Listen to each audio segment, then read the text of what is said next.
हरि ओम नमस्कारः।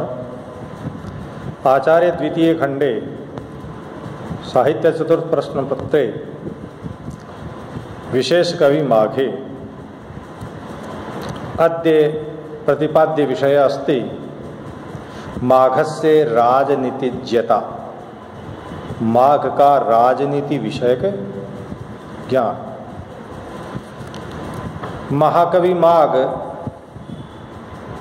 यद्यपि समस्त विषयों के ज्ञाता थे, लेकिन राजनीति में तो वो इन सब से आगे थे। कैसे? महाकविर माघ है, पंडित है, कवि ही आसीत्। न केवलम असौ कविरेव आसीत् अपितु पंडित एव आसीत्। पंडित का अर्थ यहाँ है विशेषज्ञ, हर विषय का ज्ञाता। इत्येतत्तु विदुषां विदित चरमेवास्ति। एतदीये शिशुपालवद महाकाव्ये पदे पदे अगाधं पांडित्यं बहुज्यत्वं च परिलक्ष्यते। संभवतः नान्य कश्चित् कविः यः खलु एतावत् परिनिष्ठितं ज्ञानं लब्धवान्। महाकवि कालिदास के काव्य में भी ऐसा ज्ञान उपलब्ध नहीं होता। संभवतः नान्य कश्चित् कवि न खलु एतावत् परिनिष्ठितं ज्ञानं लब्धवान्। माघस्य पांडित्यम सर्वगामी अस्ति। सब दिशाओं में, सब विषयों में गमन करने वाला माघ का पांडित्य था। माघस्य पांडित्यम वेद, सांख्य, योग, दर्शन, पुराण, राजनीति, संगीत, व्याकरण, नाट्यशास्त्र, काव्यशास्त्र, छंदोलंकार, कोश, चित्रकला, गजाश्वादि विद्यासु अयम निष्णातः पंडितः प्रतीयते महाकविर माघ। कविता वधुम अलंकृतुम अयम सर्वतः एव पर्याप्तानि उपमानानि गृह्णाति। सब विषयों से उपलब्ध जो उपमान है वो ग्रहण करते हैं।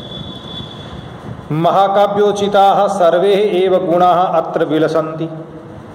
वस्तुतः काव्य क्षेत्रे भारवी याम अलंकार शैलीं किं वा विचित्र मार्गं प्रारभत माघस्तां शैलीं चरमोत्कर्षं प्रापयत्।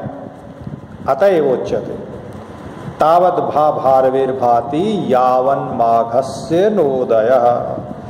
भारवी किरातार्जुनीये महाकाव्ये द्रौपदी भीम युधिष्ठिर मंत्रणाभि यथा स्वीयं राजनीति पाटवं प्रकटयति तथा माघोपि शिशुपालवधे बलरामोद्धव श्रीकृष्ण मंत्रणाभि स्वीयं राजनीति विषयकं कौशलं प्रस्तौति। महाकविर्माघस्य राजनीति विषयक पटुतायाम् एकम अन्यदपि हेत्वन्तरमस्ति। यदस्य पितामह सुप्रभदेवः वर्मलाताख्यस्य राज्यः प्रधानमंत्री आसीत्। ये प्रधानमंत्री थे वर्मलात नाम के राजा के, इनके दादा, तो स्वाभाविक रूप से उनके रक्त में राजनीति थी। एवं असौ पितृपरंपरायां राजनीति विषयक कौशलं प्राप्तवान्। परम शिशुपालवधे यद वर्णितमस्ति तत्तु राजनीति विषयक विविध शास्त्राध्ययन फलमेवास्ति। विविध शास्त्रों के अध्ययन के फल स्वरूप ही इस प्रकार की जानकारी मिल सकती है। न केवल उन्होंने सुना ही है, पढ़ा भी है, चिंतन भी किया है।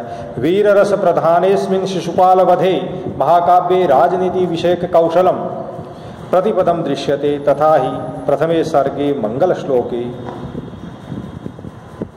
मंगल श्लोके एव सज्जनानां सम्मानं दुर्जनानां च समनं राज्य प्रमुखं कर्तव्यमस्ति इति विवक्षया भगवते श्रीकृष्णस्य अवतारे जगत् शासितुम् इति पदम प्रयोजनत्वेन प्रस्तौति।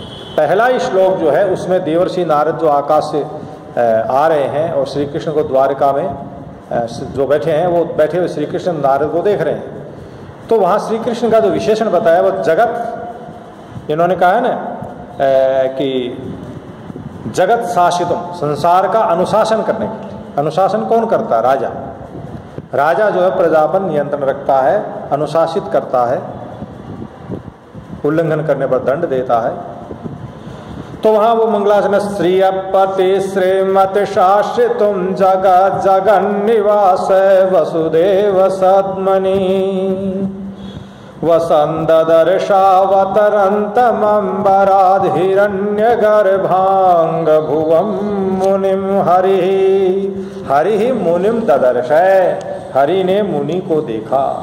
हरि कैसे हैं? तो वो श्री के पति हैं, श्रीमती ऐश्वर्यशालिनी, ऐश्वर्यशाली जो वसुदेव जी हैं, उन वसुदेव के वसुदेव सद्मनि, वसुदेव के घर में हैं।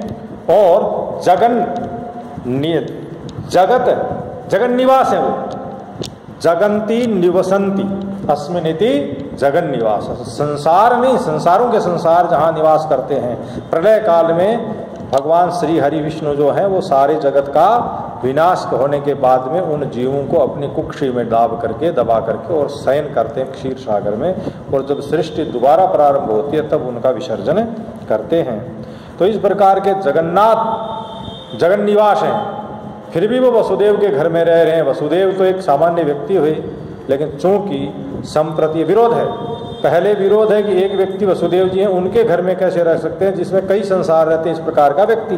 तो विरोध हुआ, विरोध का अपहार इसलिए हुआ क्योंकि इस समय वो हरि श्री कृष्ण के रूप में अवतरित है। इसलिए श्री हरि होते हुए भी वो क्या है, वसुदेव जी घर में निवास करते हैं।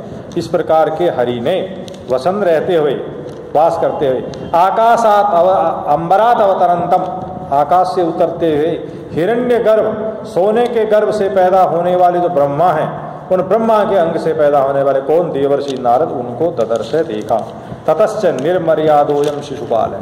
तो शिशुपाल का संदेश देने के, इंद्र का संदेश शिशुपाल विषयक देने आए ना, कि इंद्र ये चाहते हैं कि अनियंत्रित तो शिशुपाल उसका अंत किया जाए। राजा का ये दायित्व है। कृष्ण लिखते हैं ना गीता में कि परित्राणाय साधूनाम विनाशाय दुष्कृताम धर्म संस्थापनार्थाय संभवामि युगे युगे। तो धर्म की संस्थापना के लिए, दुष्टों को दंड देने के लिए, सज्जनों की रक्षा करने के लिए, तो यहाँ दुष्ट कौन है? शिशुपाल, उसको दंड देना उनका दायित्व है। तो नारद जी यही याद दिलाने के लिए क्या आ रहे हैं। तो वो कहते हैं कि ततश्च निर्मर्यादोयम शिशुपालः भवता हंतव्य इत्युक्त्वा दुराचारिणः राजभिः दंडम अर्हन्ति। दुराचारिणः राजभिः दंडम, दुराचारी जो लोग हैं, जो राजाओं के द्वारा दंड को प्राप्त करते हैं, उनकी योग्यता रखते हैं। इति सूचयति। वस्तुतः शिशुपाल वधे द्वितीय सर्गे महाकवेरस्य राजनीति विषयकम कौशलम सर्वातिशायि विद्यते। भगवते श्रीकृष्णस्य पुरस्तात् कर्तव्यमिदं प्रस्तुतमस्ति यत् इंद्र संदिष्टम अनुसृत्य शिशुपालो हंतव्ये यष्टुमिच्छते युधिष्ठिरस्य आमंत्रणं वा स्वीकृत्य इंद्रप्रस्थाय गंतव्यम तदा किम कर्तव्यमत्र सांप्रतमिति कृत्वा असौ बलरामोद्धवाभ्याम सह मंत्रयति। वो दो विपरीत परिस्थितियां आ गई।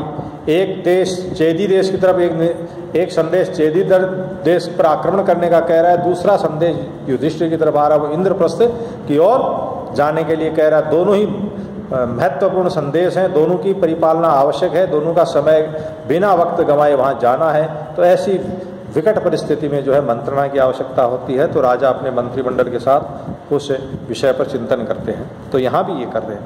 तत्र प्रसंग प्राप्ता भी उक्ति प्रत्युक्ति भी माघस्य राजनीति विषयकम गूढ़म ज्ञानम व्यक्ति भवति तथा ही भगवान श्री कृष्ण शिशुपाल एव अभियातव्य इत्युक्त्वा स्वमतम उपस्थापयति कथयति च। शिशुपाल उस मीटिंग जो है, वो जो चर्चा है, उस चर्चा का विषय रखते हुए केवल ये सार रूप में कहते हैं कि बढ़ते हुए रोग को और बढ़ते हुए शत्रु को बर्दाश्त नहीं करना चाहिए, वरना वो नासूर बन जाते हैं। बाकी मेरा विचार ये है, बाकी आप लोगों के विचार सुनने के बाद में ये निर्णय जो है, इसमें बदलाव भी संभव है। उन्होंने अपना पक्ष रख दिया। तो कहते हैं, अब माघ उस पर क्या कहते हैं वो सुनिए। हितमिच्छता नृपेण वृद्धिम गमिष्यते शत्रु उपेक्षा न कर्तव्य। ये माघ संदेश दे रहे हैं श्री कृष्ण के द्वारा। हितमिच्छता, भले को चाहने वाले राजा के द्वारा वृद्धि को प्राप्त करते हुए शत्रु जो है उसकी उपेक्षा नहीं करनी चाहिए। तो वो कहते हैं, श्री कृष्ण का सार यही है, संक्षिप्त में कहते हैं, उत्तिष्ठ मानस्तु परो नोपेक्षे पथ्यमिच्छता समौ हि शिष्टैराम्नातौ वर्ष्यन्तावामयस्य च। आमय है रोग है, रोग और वह कौन? शत्रु। रोग और शत्रु दोनों जो वर्धिष्यमान है, बढ़ने वाले हैं, बढ़ते हुए हैं, इस प्रकार के बढ़ते हुए रोग को और वृद्धि को प्राप्त होते हुए उभरते हुए शत्रु को बर्दाश्त नहीं करना चाहिए। किसको? हित को चाहने वाले राजा के द्वारा।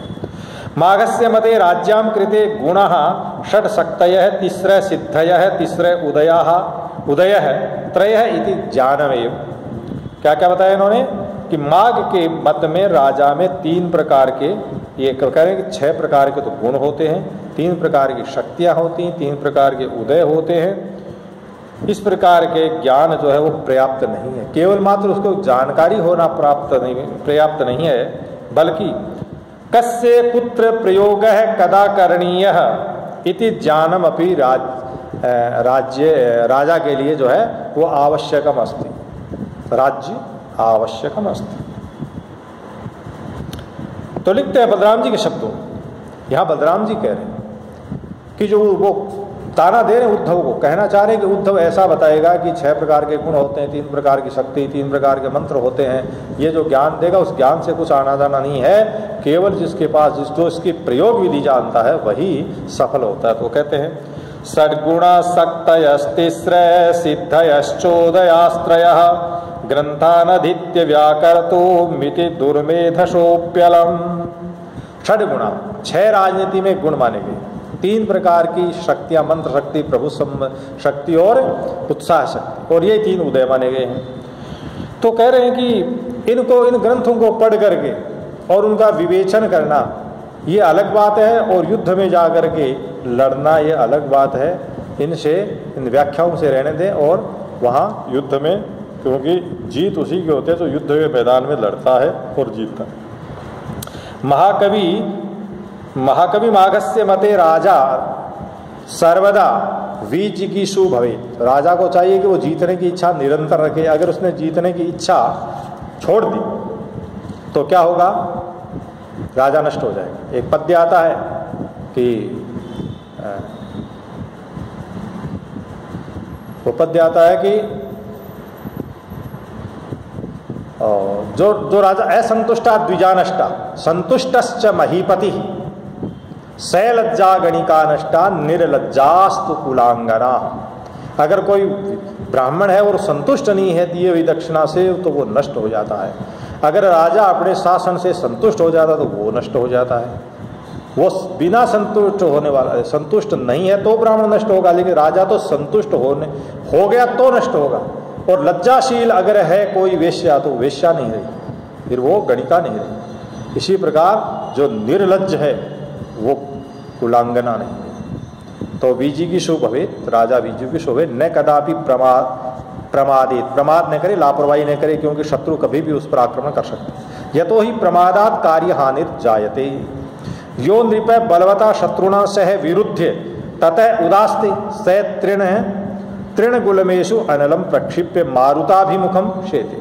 अगर कोई राजा बलवान पड़ोसी शत्रु से शत्रुता तो कर लेता है लेकिन चुप होकर बैठ जाता है, तो निश्चित रूप से वो वही वैसा ही कर रहा है जिस प्रकार कोई आदमी घास के ढेर में अग्नि फेंक करके और जिधर से हवा आ रही है उसके विपरीत दिशा में जाके बैठ जाए, उसके सामने जाके बैठ जाए, तो निश्चित रूप से उसकी मौत निश्चित है।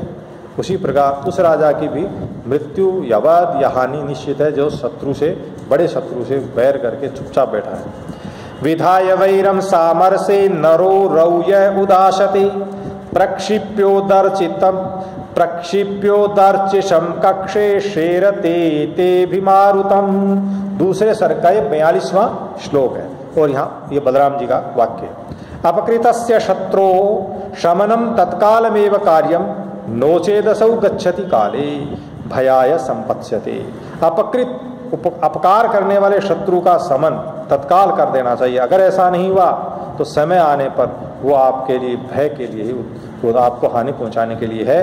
तो कालज्य राजा न केवलम क्षमाम न चापि केवलम तेजस समाश्रयेत। काल को, समय को जानने वाला इस प्रकार का जो विवेकी राजा है वो केवल क्षमा को भी धारण न करे और केवल तेज को भी धारण न करे, दोनों का यथा काल यथा अवसर उसका उपयोग करे। अर्थात यथा कालम तेज क्षमाम वा श्रयेत, उसका आश्रय ले।